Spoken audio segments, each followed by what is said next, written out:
Welcome to the Ladies Kickin Ass podcast, where we help you ignite your inner badass and create the service business of your dreams.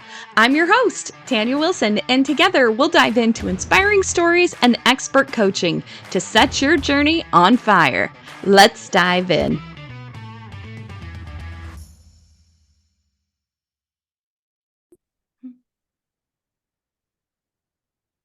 Welcome back, ladies. I'm so excited for today's podcast. There's a wonderful woman that has graciously blessed us with her time today that I have been following for a long time. I don't know if she knows I've been following her for a long time, but I love what she's doing in the world of emotional and stress-related fitness, really talking to women, teens, people that deal with anxiety, stress, and really learning how to deal with your feelings. So today is one of those, just like her podcast, F word type of podcasts, that we're going to talk about a lot of feelings. We're going to talk about a lot of things that are going on. It's like the start of a new season and a new year. And we're like, we're going to crush all these new goals and all this stuff. And as my friend Julie posted today, she's like, today's National Quitters Day. And we were like, I don't want to be one of those. So how do we not take the anxiety of all these big dreams we have this year and let them overrun us? So Tabatha Marden is one of our guests today, and I'm so excited to be able to let her share her story of how she got into this space and what she does for a living and what she does to offer women that are entrepreneurs or even just mamas on how to deal with the feelings around stress and anxiety. So, Tabatha, thank you so much for being with us today. Thank you. And thank you for letting me join your community and share, like you said, rock the F word feelings, all the feelings that we're going through, the stress and happiness. I always say, just rock both of them. Because if you're human, you're going to have anxiety and, hopefully you're practicing happiness. But yeah, thank you. And I hear you. Yes.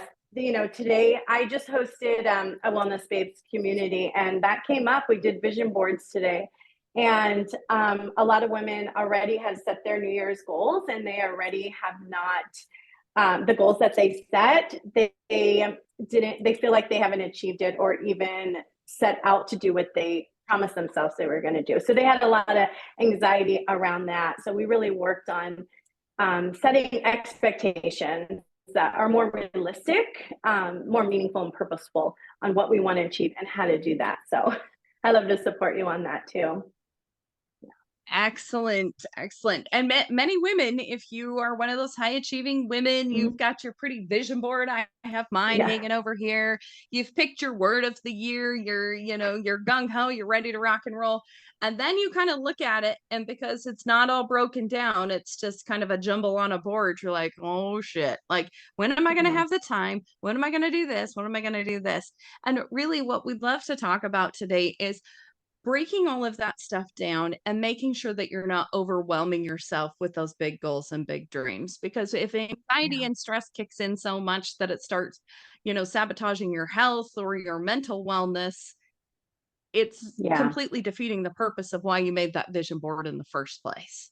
So I know it's great to have great big dreams, but it's also really great to break it down and not overwhelm yourself thinking that all of this has to happen in the next 3 months. Because if you're a big dreamer, that's probably not going to happen. And that's okay. That's okay. Yeah. So if somebody is in this situation that they find themselves like, I was so excited, a week ago, and now I'm looking at it and like, oh, I'm gonna hit 2 million in my business this year. I only did 1 million last year. Like, how in the hell am I going to make that work? And they're starting to feel that anxiety. What are some of the steps that you would tell these women to kind of look at, maybe practice, maybe break things down so that they don't get that feeling overwhelmed? Yeah, I love that question.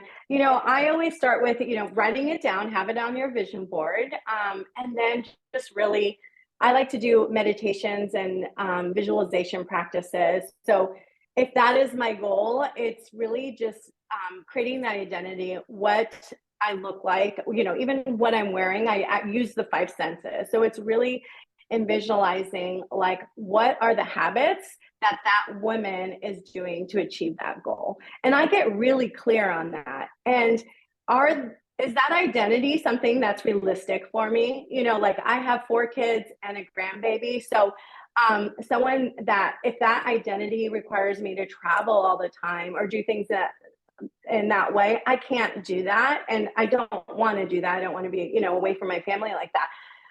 So then I have to really be realistic and be like, okay, that's an amazing goal, but for the season I'm in right now, I'm not going to be able to do that. So it's really just creating that identity. What does she look like? What are the habits she needs to do? What does her day look like?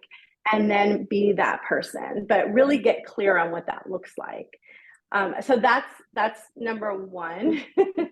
And all of us have the physical goals, right? We want to feel better and have more energy and work out. And so I always say, just start where you're at. So if you don't work out at all, you know, maybe say twice a week, I'm going to work out and have an accountability partner and what that looks like for you. But don't go A to Z, like your goal.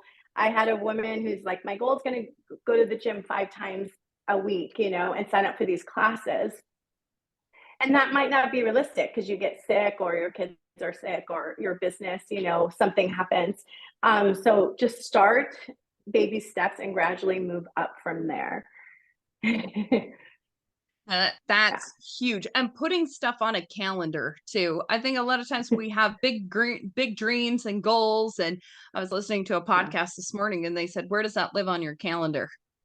And I looked and turned at my vision board and I was like, I got to calendar a lot of stuff because honestly, it's like work meeting. And if you go back and look at your calendar last year, it looked exactly the same. So how are you going to achieve that new stuff if you're doing the same stuff you were doing last year? So break it down, pick like 1 or 2 things that you're working on, or one thing if it's really intensive, and put it on your calendar and make time for it, just like everything else. And it's amazing what you can look back over the year in your calendar and be like, look at what I achieved.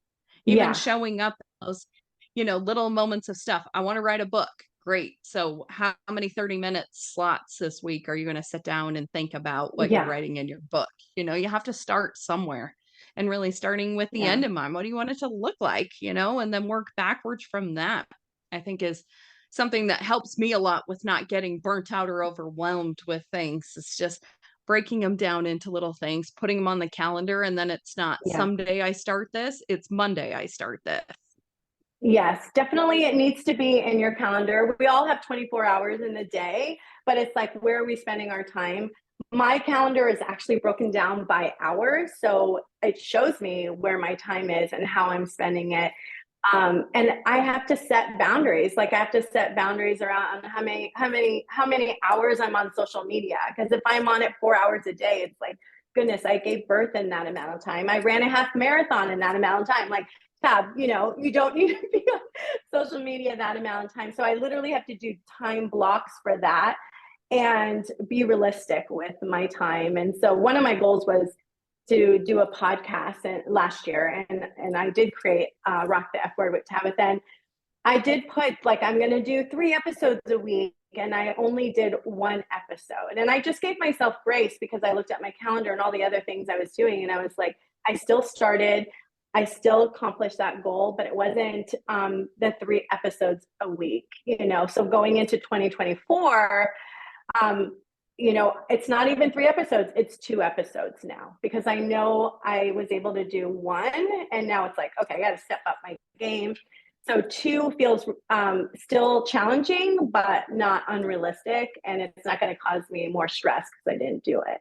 And it's time blocking that day. So it's like every Monday and Thursday, non-negotiable, even if it's an hour, just get on and record. So. Yes. Really. And holding yourself to what you put on your calendar, I think is something too that really not only builds confidence with yourself, but you can also look back and see progression of where you've actually worked on things and done things. If you put it on your calendar, don't be like, well, that's just a podcast. I'm not going to do that. I did that a lot last year too. My eyeballs were bigger than my belly, as that old situation is. And I was like, I ran out of time. I didn't have enough time to do this. But regroup with that. Even if you set a big goal and you're like, maybe that was a little bigger than it should have been. What I'm going Yeah. to celebrate is that I did this, because it's important to look at the celebratory parts and the milestones of things. But this is where I'm going to tweak it to make it better for me. I think many Yeah. times when we start something new, we instantly go to someone that we admire or that we're watching, and we're like, well, if she can put out 4 episodes a week, why can't I Yeah. do that? You're new. Yeah. It's okay to be new. It's okay to set something and it doesn't work, but constantly looking at it and evolving, that is so big too. And then you don't put that stress on yourself. You're giving yourself grace. I love when you Yeah. say that, because giving yourself grace has been a very difficult thing for me to do. I'm more hard Yeah. on myself than anyone, and I have very high standards. And so learning to give yourself grace, I think, is one of the most beautiful things you can do to combat burnout, stress, anxiety. Have you felt that in your life? Yes, for sure. And so I do the inner work now because that's what I coach, is not to get burnt out, you know? And I love what you said by celebrating your small wins. So, like at night, you know, before I go to bed, instead of beating myself up of all the things I didn't accomplish, it's like I celebrate 3 small wins that I did. And it could have been I just turned on, you know, say, or it could have been that I laid out the workout clothes, but I didn't go work out, you know, whatever that is. And then the next day, I really get into action. But I still give myself a way to celebrate a small win. And that really helps me not just have my brain just focus on all the negative things about myself. And it also helps me know, like, okay, tomorrow's a new day and I'm going to accomplish it. And I'm not going to allow like those negative feelings to hold me back. And, you know, that's the thing is like, our feelings dictate everything that we do. So, you know, I don't want you to fake being happy, but if you're feeling stressed out, we really have to understand, like, what is the feeling that we want? And then how to align our behavior to do that feeling, you know? So if it's working out, for me, I had a goal, like I have to move 10,000 steps a day and do 3 classes a week, because I no longer want to climb upstairs and like get out of breath. And I want to crawl on the floor when my grandbaby comes, and I don't want to be like dying and tired, or I want to have more energy in my day to be a mom and do a podcast and be a business leader. And I know that the days that I don't move my body, I get in a funk and my energy is low. So I just remind myself of that. And that's what kicks me in the butt to, you know, move out the door. So, you know, it's really embodying that feeling you want and going after it. Yes, I love that. Recording how you feel after you do that thing that you want to make a habit, I think, is a really great way to affirm yourself that it is a good habit to start developing in your life. If you, like, on the topic of working out, you could go to the Yeah. gym. My son's preparing to go to football, so he wants to go to the gym and get ready for football season, this just practice Yeah. season that's coming up. And we went to the gym last night. I haven't been to the gym for a really long time, because I'm like, I don't have time for that. I just go for walks, you know, I don't have time. This morning when I woke up and I was feeling a little bit like sore from lifting weights and like doing stuff with him, I was like, this is exactly why I want to go. You feel alive in your body. It's like you can feel your body again. And that's what I wrote in my journal this morning, was it feels good to wake up and be a little bit muscle stiff, because it makes me very Yeah. aware of my body and things that I don't really think about on a daily basis, because I'm just so busy doing all the time. So I love that, like Yeah. affirming a habit, of making that, you know, reminding yourself why you're doing it in the first place, I think can be a Yeah. really great thing to really reinforce, like, you're making a good decision by doing these things. Because changing habits is really hard. It can be very, very Yeah. difficult. That can be stressful in itself. Yeah. Well, our brains are, are stressful. Yeah.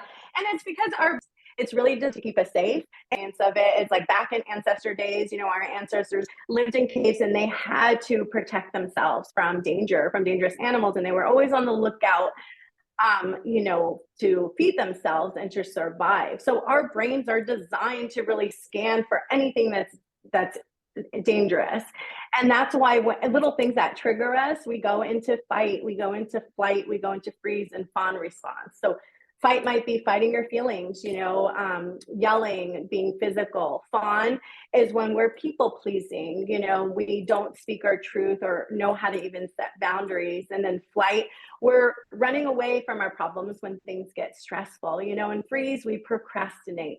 And the reason why we do that is like I said, in the ancestor days, they had to do those 4 F's. They had to fight for their lives. They had to run for safety. They had to do those things. So our brains are truly designed beautifully to keep us safe in a 911 situation, but not for the modern day world when, we have a business and you get a call from your boss or, something like it's not designed for the modern day we live in today. So when you understand that, then you just tell your brain and you rewire it to know, like, I am safe. It's just, I'm going to work out and it's uncomfortable, but I need to do it because I'm tired of being out of breath, and you just kind of work through those uncomfortable emotions. And then you rewire your brain from, feeling uncomfortable to being resilient. And that's how you that's how you combat stress and anxiety, and you control the stress and anxiety instead of it controlling you.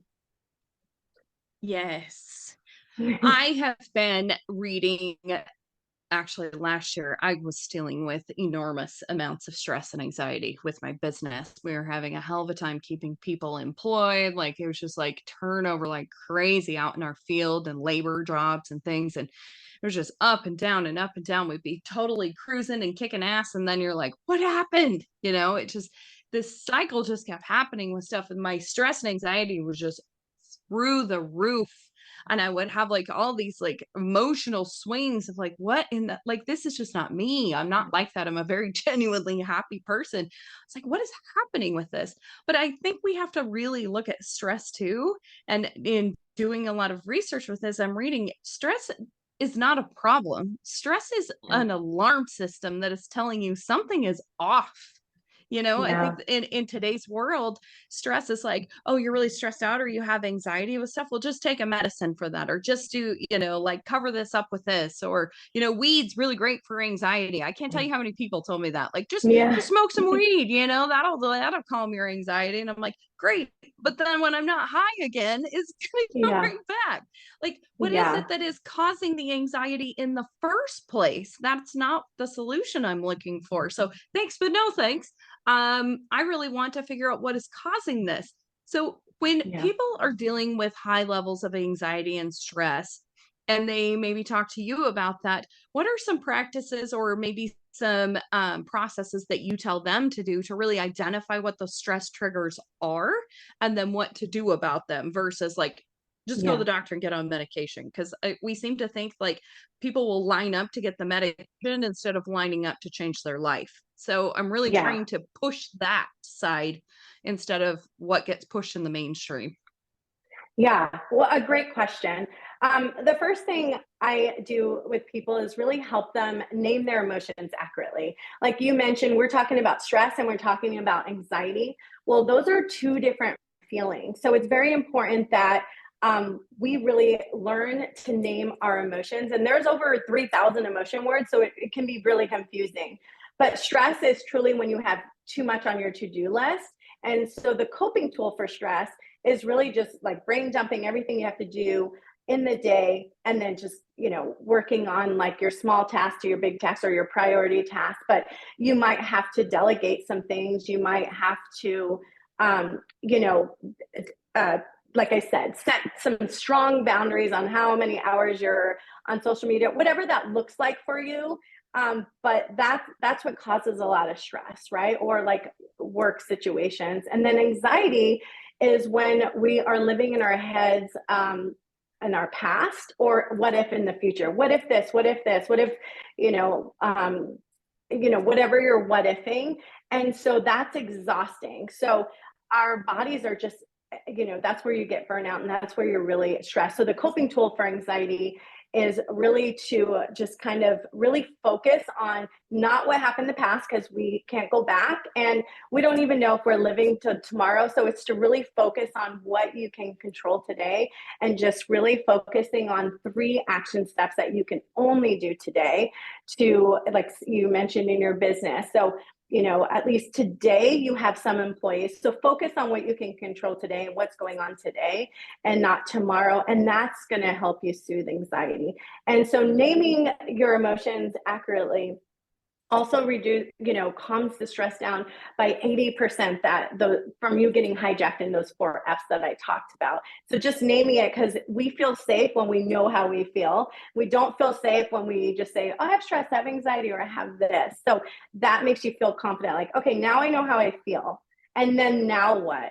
So now it's like understanding what triggers you, what gets your body into those 4 F's, that fight, flight, freeze, stress response, and really have an understanding of what that is. So it triggers when someone calls in, or I get triggered when my kids are not listening, whatever that is for you, and understanding what your triggers are. And then it's really understanding what coping tool is going to help you soothe your nervous system. Because once you're hijacked in those 4 F's, it's really hard. Like, people will say, oh, just, take a couple deep breaths. Well, we forget, or do this, or go for a walk. Like, you're so hijacked, you lose the problem solving of your brain. You just lose all of that, and you act on emotions alone. So it's really learning to identify coping tools that work for you to calm your nervous system. So it's not something that you want to do in the moment. You want to wake up in the morning and already have some coping tools. So for me, it is like just having time alone without the kids waking up in the morning. That's my coping tool. And then, like you said, I love how we have the vision board. I think of what are my values and how I'm going to align my behavior to my values. And then I plan for emotional fires. I'm honest and realistic. I'm like, things are going to happen. That's crazy. How am I going to cope with it? So I know what my triggers are already. I kind of plan out the day, and then it depends. My coping tool is always breath work. And I try to do before the morning starts. And then I do a body scan throughout the day, where throughout transitions of the day before I get on a call. So it's like I scan a full body scan. So I don't wait till I'm really stressed. So that would be like, what are my thoughts? If they're inner bully and they're very negative, right away I reframe them, because our thoughts create our feelings and that creates our action. So it's like, I just tell myself, like, Tab, how would you talk to a loved one? How would you talk to your, 29-year-old daughter? Are you going to tell her that? And if the answer is no, I reframe the way I would talk to her. So I do that. And then how do I feel my body? If I already feel my chest, my heart's racing, and I already feel sweaty, and I already feel those emotions, I'm like, okay, go to the bathroom. Cold water really calms the nervous system, or get ice in your hands. I put cold water on my face. Like, I do things to self-regulate. Movement's awesome. Like, people forget, just turn on the music and dance, we forget there's easy tools. There's so many different coping tools, but I help people figure out what works for them. And I coach them what hypnosis is, what breath work is. There's EFT, which is tapping on certain body parts on your body that's proven to reduce stress. And each one has a meaning. So I help people create like a meditation that they can do, or just learn the different tapping points, and they can tap on that, and that reduces stress. Or set timers on your phone and take a walk outside to cool off. There's so many different coping tools, but it's you learning what coping tools work for you and having that in your tool belt to manage all the stress. And I think why society and why we all get so stressed out is we don't have those coping tools that work for us. What works for me is not going to work for you. And we wait until we're at rock bottom, where we're emotionally hijacked, and we lose the access of our brain to even be able to calm our nervous system down.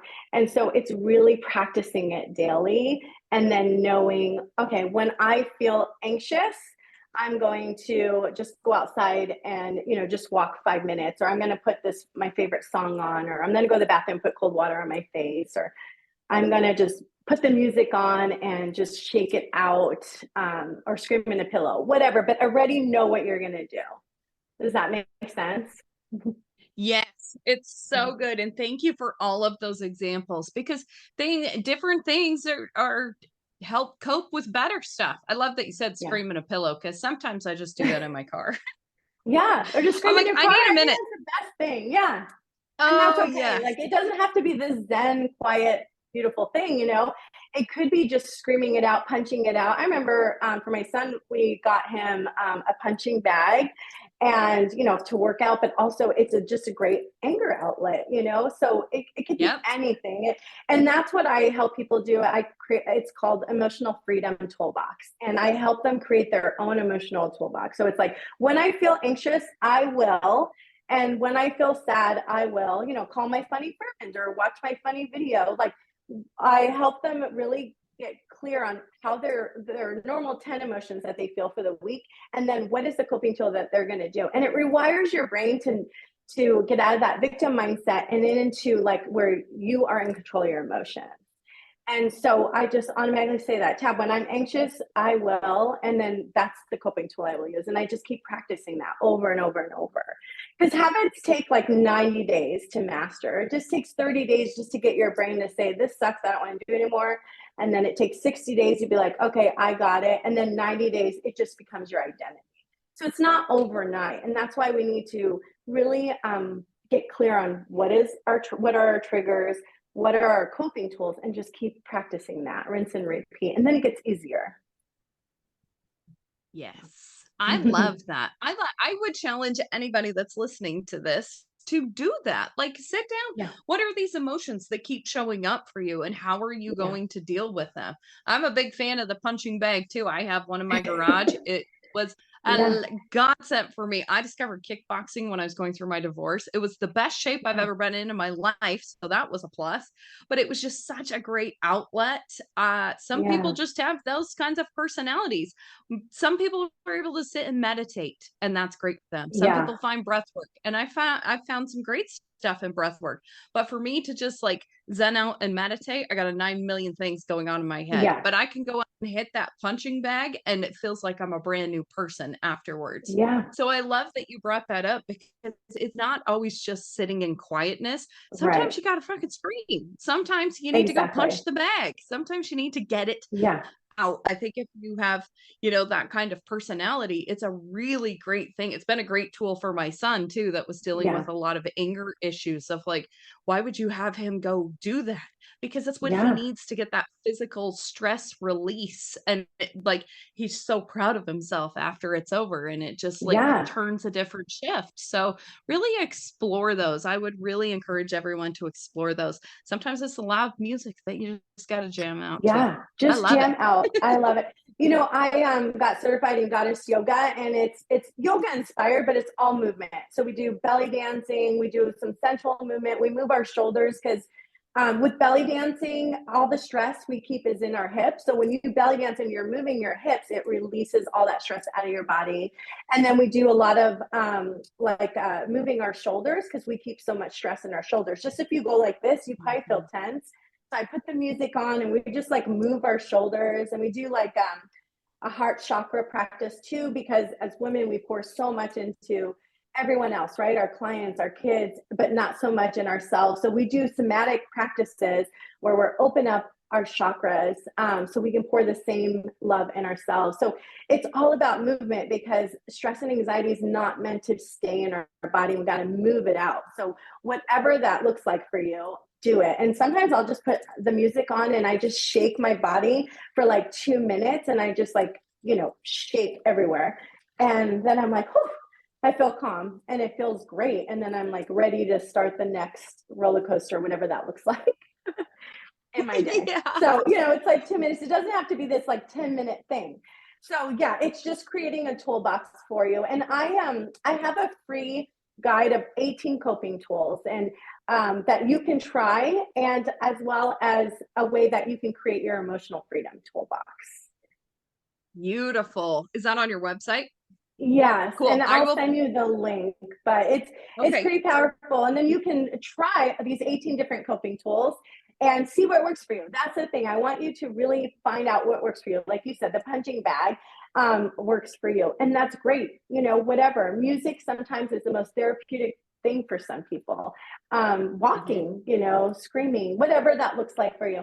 But it's also making sure that you have it at the ready for when you need it and not waiting until you're hijacked, you know? So it's like scheduling that in your day to practice those things, to relieve the stress. That way, when it comes to you, you're not so like triggered and irritated, you know, like you mentioned, like you, with work, it's like you get that call and or someone called in and you're more calm. You're like, okay, it is what it is, but this is what I can do today, versus just, you know, getting really upset or even yelling or saying things you don't mean. You know, you're already calmed your nervous system.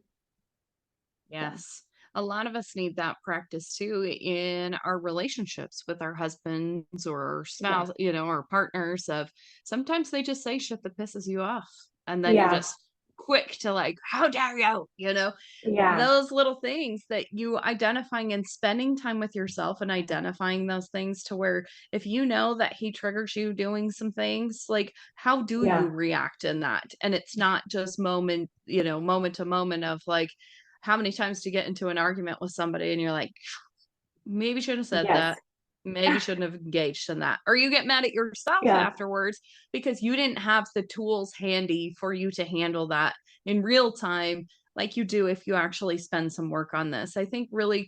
calming the anxiety and learning how to deal with the stress and I know those two words are very different, but people use them Yeah. together is learning what that is for you and spending time alone talking about and even writing and journaling about that, that has helped Yeah. so much with my stress levels with work and even the Yeah. anxiety of like what's going to happen next. Like I'm a big like I don't know what's going to happen next, or you think this big conversation's going to happen and it never really happens. All the stuff you're anxious about never happens Yeah. anyways. But journaling has been a lifesaver for me, not only in like now I can get good sleep with things that I'm like stressed or Yeah. feeling anxious about, but I can put it all on paper and then I can see even like trends of like shit happens when you're like close to your cycle or something and you're like I can Yeah. see that this keeps happening, like I want Yeah. to rip somebody's face off 2 days before I start my period, so I can see that this is a Yeah. problem for me. So being really honest about that stuff and journaling your feelings can really help you identify what triggers you if you can't even really think of it off the cuff. Like keeping track of them is really big. I think there's a lot of Yeah. apps that do stuff like that too, isn't there? Like you can Yeah. track I your have, emotions. yes, there is an app. I can send that to you where you can track your emotions too. I have like just a feeling wheel that I use. And like every Friday, I do a podcast on a feeling word and how to like work through that feeling. But there is, you know, a lot of different apps that you can have. And I'll send you all that information as well if you want to track it. I love what you said about journaling. Journaling to me is just a great way to like brain dump, like you said, your feelings. You can really just get it out of your head and that releases stress, but also you can really reflect on what's the best scenario and what's the worst case scenario. And a lot of times the worst case scenario you look at and you're like, okay, I've been through worse and I've also been able to work through this in the past, you know? And so it makes you realize like you're more resilient than you're giving yourself credit for. And energy is everything. So are you going to spend like 3 hours stressing over something that most likely isn't going to happen? And the worst scenario is this. And it's like, okay, well, I've dealt with that and I'll be able to deal with it again. And that just puts it to rest. And that helps me sleep at night too. So it's just writing the best scenario and the worst scenario and then just wishing for the, obviously the best. But if it doesn't happen, be Yes. prepared for the worst.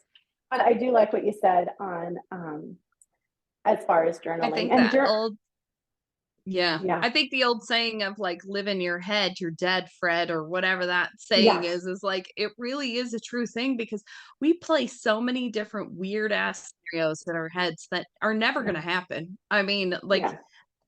sometimes you're thinking about stuff and you're like, and then I get eaten by the bear. And you're like, when I is know. that ever going to happen? You know, it's like some Yeah, tragic thing that you put into the story that doesn't even have anything to do with it.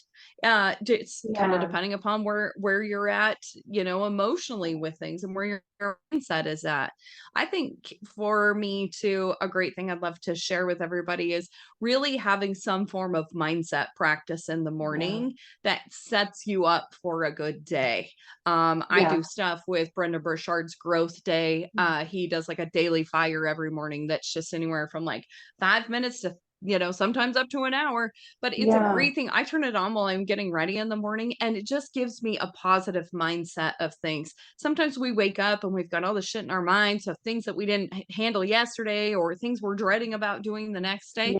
Just find something that you can listen to. There's so much stuff out in the world that you can listen to now with podcasts and YouTube. Find someone that you relate with, try out the Growth Day, do something like that. I love it so much, but start your mind off on a positive note every day. It's like when you get up in the morning and you go work out, and then you're like, do I want that cheesecake? Because I know how much it takes to burn 1,000 calories and I'm going to die. Like it really just makes you start thinking twice about when that anxiety and stress starts creeping into you've had that centeredness in the morning. I think forgetting to take that time for yourself is something that many people do because they're just so busy. Do it in tandem with something else. I love like James Clear's is like habit stacking. I get up and put my makeup on and do my hair every day. I can do this while I'm doing that. And so it's just become a part of my life. And I can't tell you how much that has changed, even reactionary things at work or things with my kids, or like, you don't explode so much because you've got that centeredness and it's intentional. So being intentional about your feelings. I love that. And just setting your day up. So like your morning or whenever depending on your schedule, but it's, your mindset is everything and it sets you up for the day. So when you wake up in the morning, is having that, it's some people, I always have coffee and then I just don't get on my phone because then it's going to trigger like busyness, and I just love having time for myself. I love what you said, the different apps too. There's Insight Timer has amazing guided some meditations, and like you said, find that person that you connect with, and Calm app as well. So those are 2 apps that you can download for free, and there's so many different visualization practices or however you do it, and you come up with your own schedule. So it doesn't have to be in the morning. It's just, for me, it sets my day. So it helps me get like in control of my emotions and not allow like that funk to take over.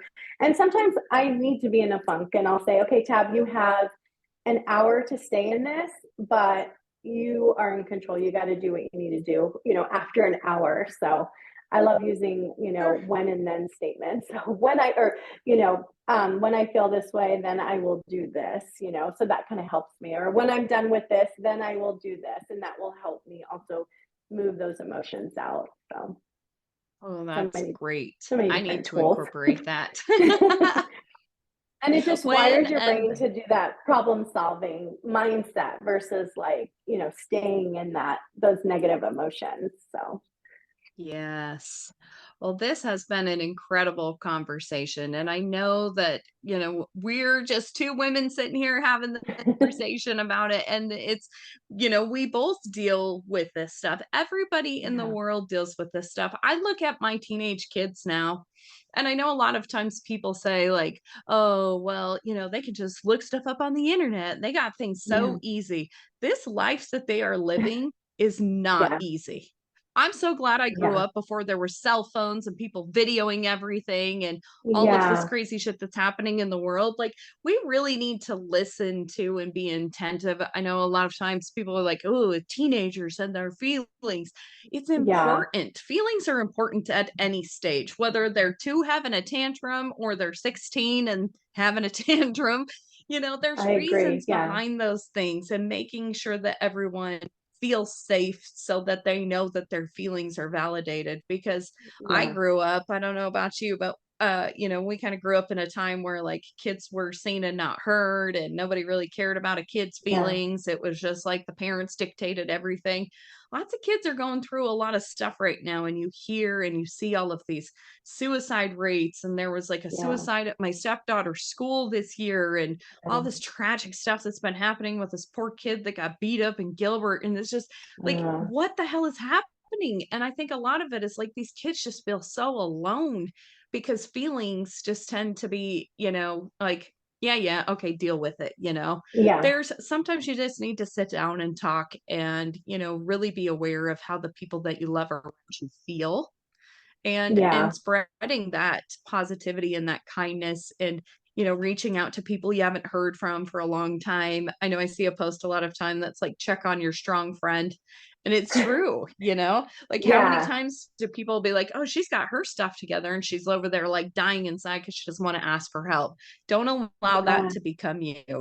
Talk to your kids, talk to your spouse. Sometimes people are dealing with shit that we don't even know about, and we think, oh, they're rude or they're this. The more you get into development of people, or you learn the psychology of people, many times that lashing out of bad behavior or them being rude or something is something that they're dealing with. It really has nothing to do with you. So only being not aware of your own feelings is great, but being aware of everybody around you that you love and care about, and checking in on them is so important in today's world. We're connected as ever, and we communicate the less than we ever have before. So I just love when we talk about things like this to always throw that out there, because man, there are people that are hurting right now. It makes me so sad. Like, why do they have to deal with this?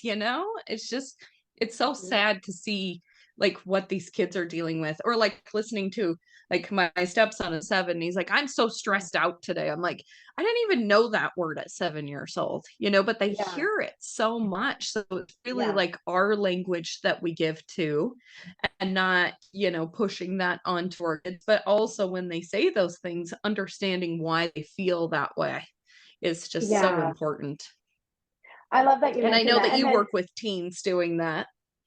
Yeah, well, I worked in speech therapy with kids, so my job was to help them communicate better, and a lot of them were struggling with stress and anxiety. So I would help them be able to like communicate what was wrong with them, and that is a struggle. And so, like you mentioned with your son, just using those words, that's beautiful. It's like opening up a safe place for him to say that, instead of like, okay, well, just do something about it, or push it under the rug. But we want to teach them to really name their emotions, express it, but then learn how to control it so it doesn't control them. But working in schools for 12 years, that takes a lot of practice for kids. So it's just being able to have those mentors, have that, I call it emotionally intelligent home, where you talk about emotions, like you talk about anxiety, like you talk about vacation. It should be equal, and it should be an open discussion.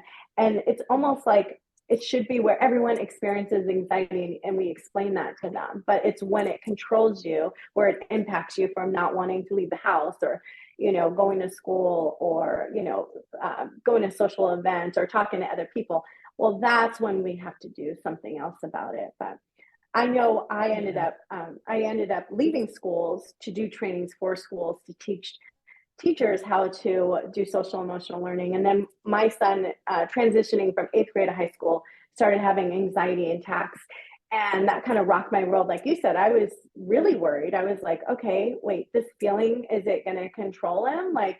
And so I had to learn how the brain works, and I had to learn all the strengths about anxiety. There is a lot of anxiety is meant to move forward, so it's meant to help us like achieve our goals and to be uncomfortable and allow like fear, feeling shaky and feeling your heart racing. It's allowing us to have those uncomfortable feelings so we can move forward and do what we want to do. But it holds us back when we're like, what is this feeling? This is uncomfortable, so I don't want to do it, So when you learn the strengths of it and the weaknesses, that's when it's really powerful, and make it your best friend. Then you're able to really work through it. But I ended up leaving school so I can do more coaching on that. And my son just taught me a lot too, is just with anxiety. And I saw his resilience and how he wanted to work through it. And I saw how I was having them see different people, and they had no answers. They just said, get on this medicine, or do this, or do that. And it's like, that's short term. That's not going to help for long term. So, having these real conversations with our kids is so important, especially with the suicide rate that's happening right now. So I'm glad that you mentioned that. Yes. Thank you for sharing that too about your son. And, I think sometimes as mothers, when we feel our kids hurting, it's like, I got to make this go away. I got to do this, try to fix this.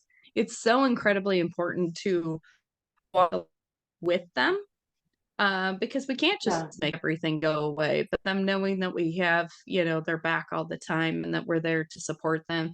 It's also great emotional intelligence for them to learn how to cope and handle these things Yeah. themselves.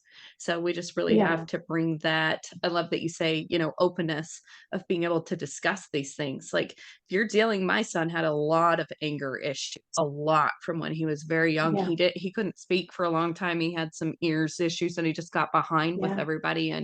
And he had a lot of anger issues because he was trying to communicate, but he sounded like a Yeah. minion, bless his Yeah. little heart, but he was just so frustrated. And it just carried on for a long time because then he carried that anger when he didn't know what to do with it.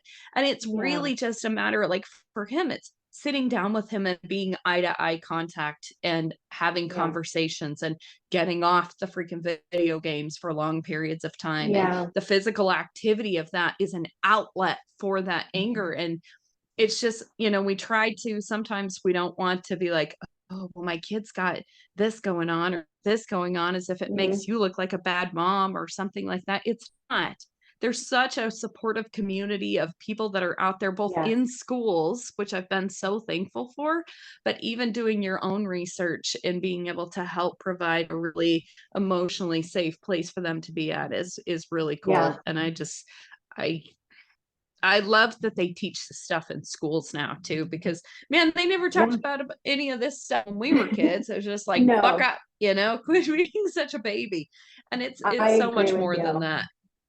Oh yeah, we gifted my son when he was 18, getting certified in like mental wellness and hypnosis and NLP, and it was the best gift that you can provide your kids, is getting them to really learn about emotions and how to control it.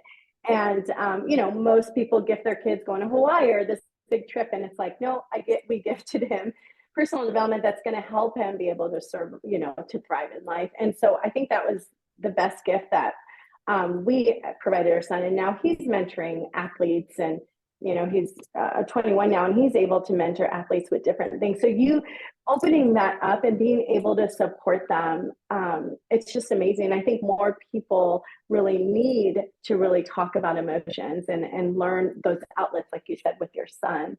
It's another reason why I created Wellness Babes. I have Wellness Babes, and we get together several times a month and we really talk about these real talks. We talk about parenting, we talk about business, like how can we be a mom and support our kids, but also be in business. And we really work on tools to work on thriving, research-based tools too.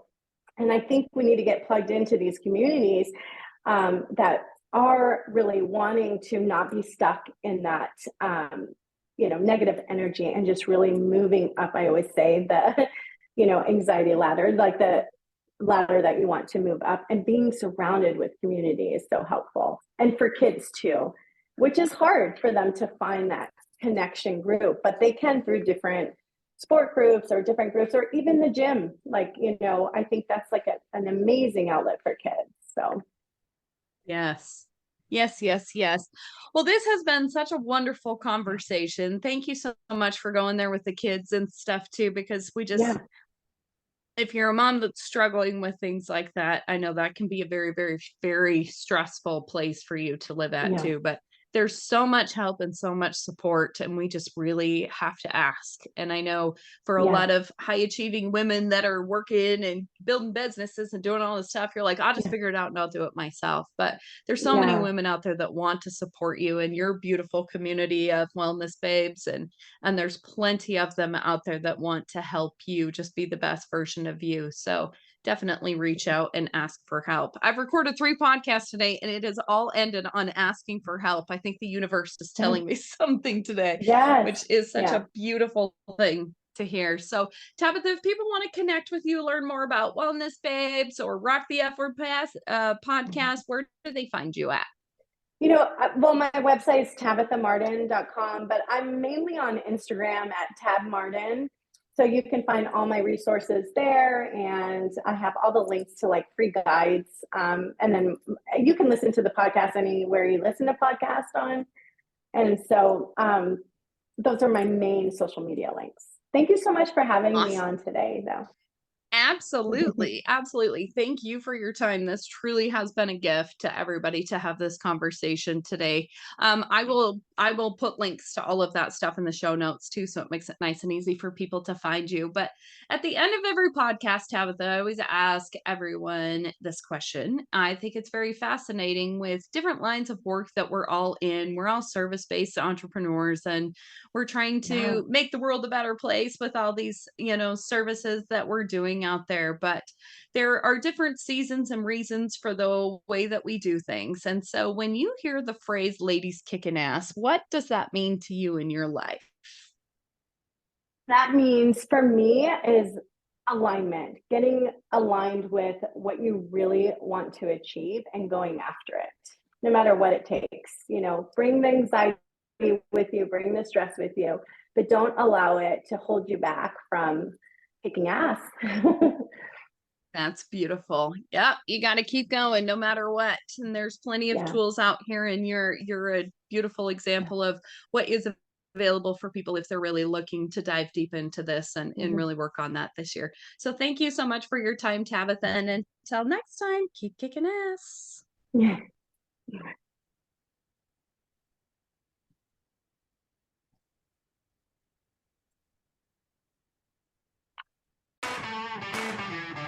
Thanks for being part of the Ladies Kickin Ass community. Cheers to all you badass women out there. Keep rocking your power, igniting your fire, and making waves in the service industry. If you loved today's episode, please do me a quick favor. Take a screenshot, post it, and tag us at Ladies Kickin Ass. Be sure to include the link to your favorite episode. Your support in spreading the word means the world to us as we aim to empower even more women. Hit that subscribe button to stay tuned for more kick-ass episodes. And don't forget, a 5-star review is the ultimate high five.